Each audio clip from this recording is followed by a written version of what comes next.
Hey guys, welcome to Queen City Clay. So you've signed up for class, which means that's the greatest decision you've ever made, and you're ready to change your life and become a potter. We applaud that decision.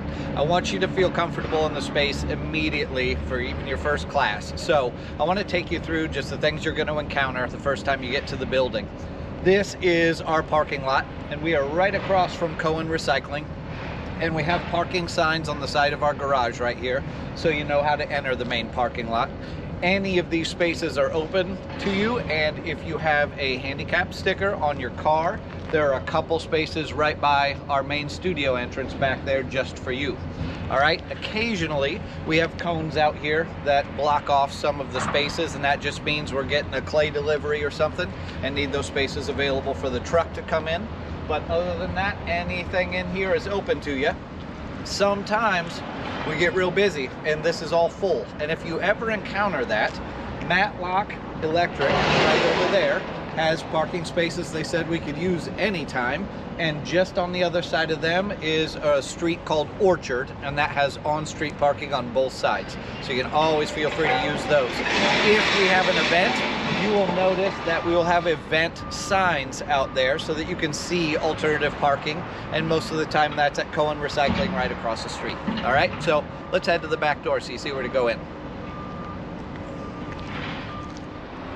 So once you're parked, head around the back side of the building here, and we always have our main entrance for the studio marked with the tall grasses or some flowers or even our fancy tree over here in the corner. So come on in and we will get you set up on what direction to go inside of the building. This door is open 9 a.m. to 9 p.m. Monday through Thursday, 9 to 5 on Friday and Saturday, and noon to 4 on Sunday. If you're outside of those hours, you'll see a red light, and that means the studio is locked for you. But if you are here during business hours, which is 9 to 5 most days, then the double doors around the corner, straight off of the main parking lot, go right into our retail shop. And that's another way to get into the main studio. This is the door to your future right now. So if you come on in the main studio door, you're going to notice the Queen City Clay sign and Kirk's amazing hand sculpture pointing you in the right direction right when you get here. But if you are here for a kids class and you have already met your teacher, you can head right down the stairs into the basement there, and you will be in a kids clay wonderland. So check that out. Even if you're not in kids classes, it's pretty fun down there. But come on into the main studio.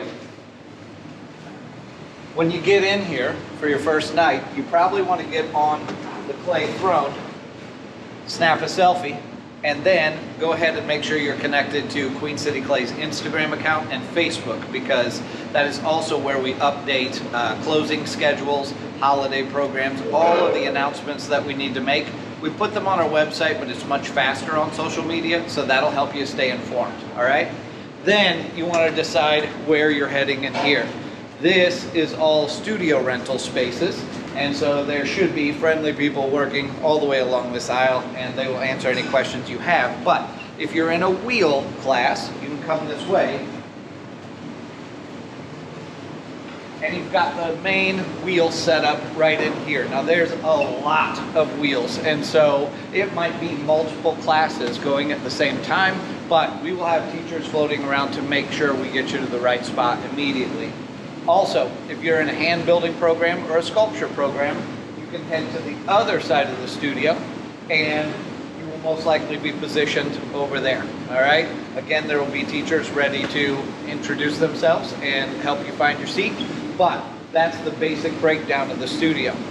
Now, with wheel classrooms, there are lots of things that we share as a studio, and so you'll see that we have two big sets of trough sinks on each side of the studio, and that's your home base for the pieces of equipment that we all share. So you'll find water buckets and cleaning sponges and bats that we use for throwing on the wheel, and your big reclaim bins where you throw the scrap clay that you don't need anymore by each sink setup, so that you can always grab your equipment, work for the class, work in your practice session, and then clean up and bring all those things back for the next student to use, okay?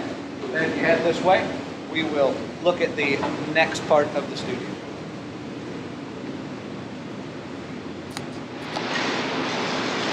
Generally, when you're here for a wheel class, you will be working in this front section here or in the full strip of wheels on that far side of the wheel classroom. Back by the first sink that I showed you, those wheels are almost always open for people to come in and practice even during our class time. So we want you to come in and practice as much as you possibly can. So you can always look for those back wheels. If it's confusing when you walk in, always find a teacher or a student and they will help you out and find a wheel that's ready for practice time. All right? These are wedging and reclaim stations up here, and you can always dry out your clay up here. Just remember that this is plaster. We don't ever want to use metal tools on that, so we always just use plastic scrapers or rubber ribs. On this side of the studio, we have a giant set of drying racks, and we have another drying rack in between the hand building and sculpture area. And these are how in our classes we teach a complex form in 2 hours. We can get your pots up there and get them to an important drying stage and then continue work on them. And the way these work is you have fans top and bottom. And so the pots that are sitting up top under the fan dry much quicker, and the pots on the bottom get a little bit more circulated air, so they dry a little bit slower but more evenly. And so this is something your teacher will talk about and help you with when you come in. All right? Now let's head down to retail real quick so you can see where to purchase some clay.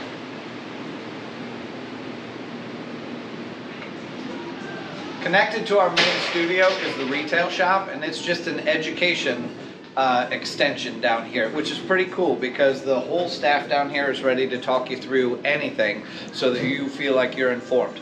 There's just every tool you could imagine in this space, and every glaze and fun toy you can play with.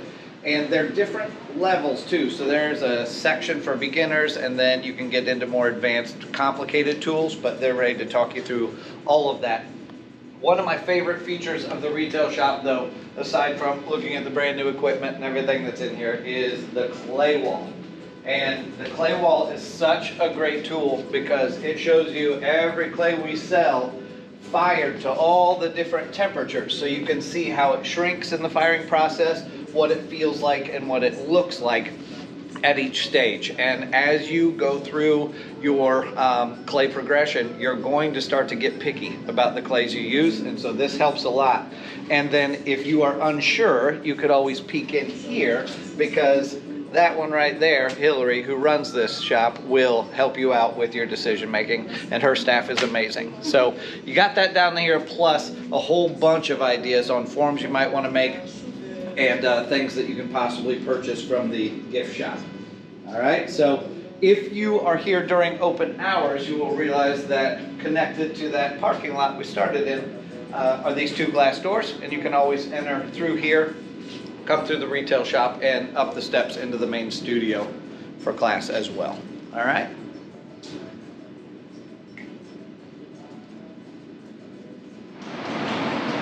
Now, clay is hard work, so you're going to get famished, all right? So we've got a snack bar for you that is here anytime. And people go through this fast, so there's always a kind of rotating selection in here, and then in the fridge are some drinks that you can grab as well. And it's just put in $1, take what you need type thing, and so feel free. Snack bars here all the time. And then let's head into the glaze room real quick. All classes go through a glaze lesson, so you'll get private instruction on all of this, but for all general tools with glazing, we've got a section over here in the glaze room that has tongs and mixing sticks and squeeze bottles and all kinds of pourers and bowls in order to help you glaze. We've got sponges in here as well in order to help clean up, because that's a really important part of the studio. Always cleaning up after yourself so this stays as healthy as possible in here. We've got a giant glaze wall up here, which is a great feature, and it shows you every combination of every glaze that we mix up in-house so that you can get an idea of what your pots are going to look like. And then to continue that education and get more and more ideas, we have a boneyard in here of all of the pots from famous potters and sculptors who have come to do workshops here, so that you can check these out, handle them, see how they might have done lid fits and feet and everything. And so that's an invaluable part of the studio. Then coming back here for research, we've got a library in the back corner. Now that can be used for two things. You can also go through those books, you can get glaze recipes and ideas, but it's a nice quiet spot too. So if you just need a break from class at some point, there's a comfy chair in there. It's back in the corner. You just sit and relax and look at some pictures and kind of regather your thoughts. All right. So let's head into where our pots are going to flow through the firing process so that you understand that whole thing. I hope by this point in the tour you are starting to get real excited about class, because we're excited about having you. When your pots are finished in the main studio, you're going to start to take them through the firing process. And here's how we do that. If you walk through that glaze room, you're going to keep going down the length of the building until you get to our firing center. And this is where all of the kilns are in the back.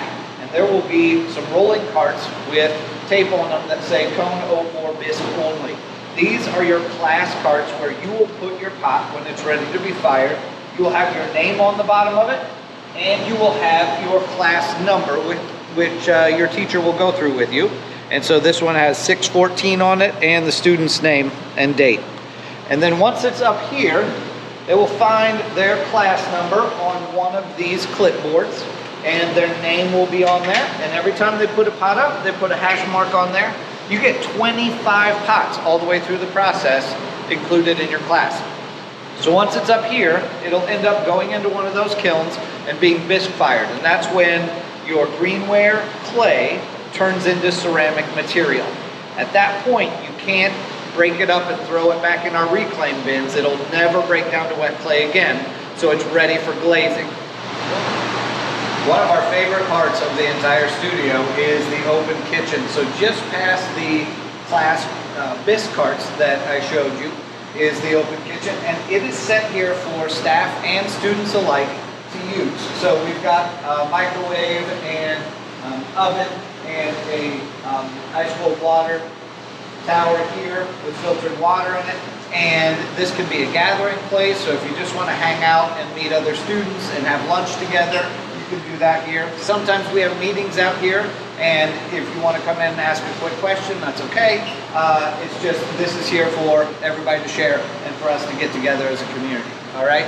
Plus, you'll notice around the building some QR codes, either on the wall or by some piece of art, and I welcome you to scan those, because they'll tell you about some of the things on display, like this chandelier up here, done by our very own Steph Youngquist, and it might link to her website or a project she's passionate about.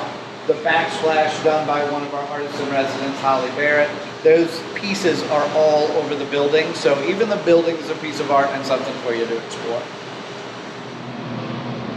Our student return area is busy because we usually have over 200 students in a session.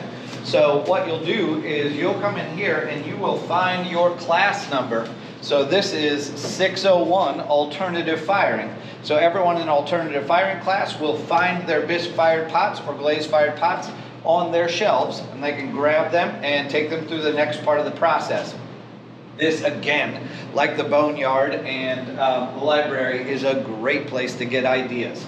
We don't like to handle other people's work, you know, because it could be fragile and you don't know what state it's in, but looking and taking photos and getting ideas of glaze colors and everything, that's all part of the learning process, all right? Now, if John Fowler, who runs our kilns, could not see your class number or name, your pot might end up on a cart over here. These are pots that have had some sort of problem that a teacher needs to help you deal with before it goes through the process. It's a protection thing to make sure that your pot gets the best treatment possible, and also so that we know where that pot goes at the end of the process, all right? So this problem cart always has a couple of pots on them that just don't have a name or don't have a home yet, all right? But if you were a part of an earlier session of the year and then you forgot to pick up some pots, you might find them over here in this section of the return area. These are pots where people are in a new session, but they still haven't finished pots from the old session. And so they might find them here, glaze them, and send them through the process a little bit later. All right? So that's the return area right there. Always busy, always a good place for ideas. So welcome to the Trish Martindale Exhibition Gallery here at Queen City Clay. This has a rotating show every 2 months, and so students can walk through here anytime and get ideas and talk to the teachers here about how these pots and sculptures were created and what surface treatments were on them, and we can learn all kinds of things from this gallery. Currently, we have this resident show in here, and that will rotate again, but you can see that the diversity in the shows and the fact that you can look at sculptures and incredible functional pottery and imagination run wild in one gallery show, you know, is a great benefit to have in the building when you're learning how to make these things. All right, so this is a gallery we want you to bring your friends and family to. We'd love for you to be a part of the openings because that's one of the big things we do outside of class. And that's a way to kind of share your experience with people out in the neighborhood. All right, so we're so excited to have you here in class. We hope that this gives you a good idea of the layout and what you're going to experience. And please, any questions you have anytime, that's what our staff is here for. We love working with you guys, and we'd be glad to answer any questions. All right, so thanks for being a part of Queen City Clay, and we hope to see you back over and over again. There's always a lot going on here at Queen City Clay, and so I wanted to go through a few frequently asked questions and give you some answers right now so that you feel a little bit more prepared. So many people ask, when can I come into practice? And this is one of the things that makes us different, is we want you in here as much as possible. So anytime our main studio is open, you can be in here practicing unless we have signage up that is for an event or something where we have to use the whole studio. But almost always there is space for you to come in and practice, and we want you to be here as much as possible. All right, how long does the work take to fire?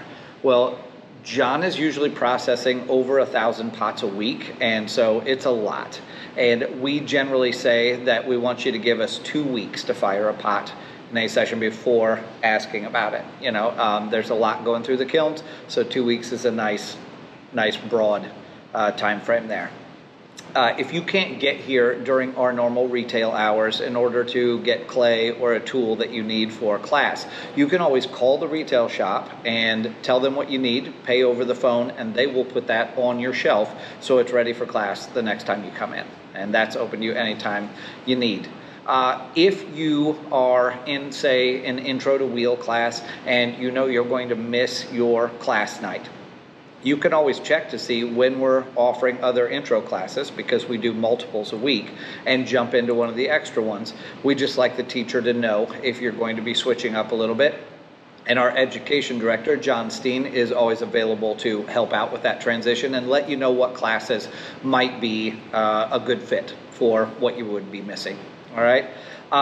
Also, with the new class sessions, our class sessions fill up really fast. And so when the registration goes live, you want to be in there and signing up for the next step right away. We try and put that registration live the beginning of week 3 of the current session. So when you get into week 3, it's time to start looking for that registration online every day. All right.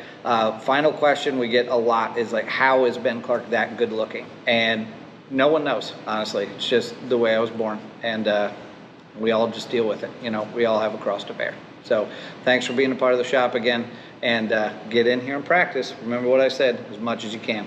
All right, see ya.